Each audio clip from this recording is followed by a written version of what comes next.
Developing news in Sacramento, 12 days now after Governor Gavin Newsom signed an executive order calling on state workers to return to the office for the majority of the work week.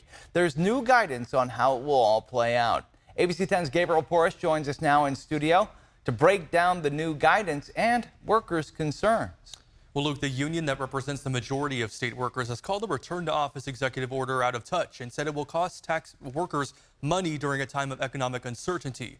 Representatives of the union told me today that they are still deciding on how to respond to this new guidance, which now includes exemptions, allowing some workers to keep working from home more than one day a week. Days after hundreds of state workers picketed outside the California Department of Human Resources building, forcing workers to take on higher costs is not progress. Leaders inside the downtown Sacramento office released a 3-page memo offering guidance and exemptions to Governor Newsom's return to office mandate, originally signed in March, ordering state employees to work in office at least 4 days a week by July. The SEIU Local 1000 president says, Right, we have already been back to work in many instances about 2 times or if not more. And so this mandate just doesn't make sense. Make it make sense for our workers. There wasn't a conversation. The new guidance from CalHR orders each state department to establish a policy specific to their needs and requiring that reasonable accommodations are arranged for employees with disabilities.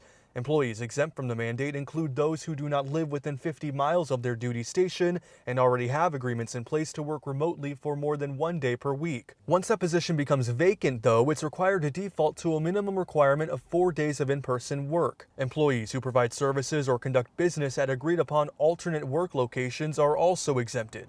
They include jobs like telehealth providers, investigators, and inspectors. The exemptions are not blanketing. They are required to be handled on a case-by-case basis and reported not only to the agency's secretary, but also to Human Resources starting April 30th. Oh, many of our people were just really angry. I mean, I think many still are. For our people, it's a pay cut.